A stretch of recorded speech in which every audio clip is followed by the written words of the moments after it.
Outnumbered 4-1, your army a ragtag mix of teens, wounded veterans, and old men.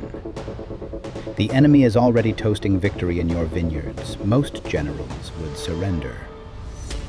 Napoleon Bonaparte checks his pistols, swings into the saddle, and charges straight at death. What follows is the fastest, fiercest string of battles you've probably never heard of. The 6 Days Campaign. 500,000 enemy soldiers pour across the Rhine. Paris is in panic.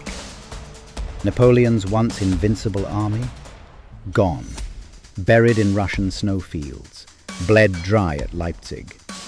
All that's left is maybe 30,000 muskets, scattered and mismatched. And yet, in just 6 bitter days, the emperor hurls himself at the invaders, rattling off victories so savage the coalition nearly fractures. How did he pull it off? And why did it still slip away? 2 allied armies advance. Blücher's Prussians from the north, 50,000 strong, and Schwarzenberg's army of Bohemia from the southeast. Their plan? Converge on Paris, crush Napoleon, and dictate terms in the Tuileries.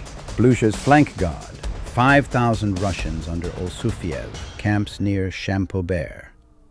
At dawn, fog swallows the road. Out of the mist explodes Napoleon with a young guard and 2 cavalry brigades. He smashes the Russian square, splits it, and rides the wreckage into the marshes. By midday, Olsufiev is a prisoner. The Russian division destroyed.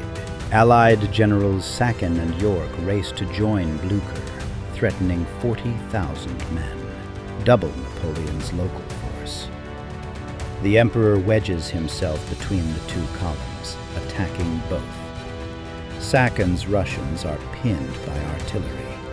York's Prussians hammered in the Fontenelle woods. By nightfall, both corps retreat in opposite directions. 10,000 casualties, 40 captured guns. Paris prints the headline, "The Emperor beats 2 armies in 1 afternoon." Running on adrenaline and brandy, the young guard storms the bridge at Château-Thierry, chasing Sacken's reeling Russians across the Marne. Muskets jam with frozen powder. Drummers beat until their sticks snap. French artillery on the heights turns retreat into a disaster. Sacken loses another 3,000 men. Morale in the army of Silesia cracks. Blücher tries one last trap. French scouts detect it. Grouchy's cuirassiers slam into the Prussian flank while Marmont pins the center. Blücher's army collapses, abandoning 25 guns and secret mail. The field marshal escapes into a snowstorm of canister. Napoleon has shattered an entire army group in 4 days, reopening the road to Paris. Napoleon's victories cost men he cannot replace. The young guard shrinks. Even his personal escort is down to 200. Schwarzenberg advances from the south, and fresh Allied columns cross the Moselle. Napoleon shuttles back and forth, marching 40 miles in 24 hours on bread crusts and snowmelt. Magnificent, but unsustainable. Despite 20,000 enemy casualties, over 100 captured guns, and Allied diplomats whispering about surrender, France is still ringed by converging armies. Napoleon cannot be everywhere at once. His marshals falter. The Senate murmurs abdication. On March 31st, Russian Cossacks water their horses in the Tuileries fountains. The genius of the 6 Days Campaign is undeniable, but it cannot save the empire. The 6 Days Campaign shows why Napoleon still fascinates. Speed, surprise, and brilliance at human limits.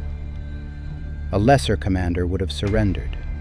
Napoleon conjured hope from bayonets and teenage cheers. That hope ultimately collapsed, but the performance remains a masterclass. If you enjoyed this glimpse into Napoleon's genius, tap like, subscribe, and comment which Napoleonic battle you'd want to witness firsthand. Stay tuned. Sunday's full-length feature will cover his campaigns in depth.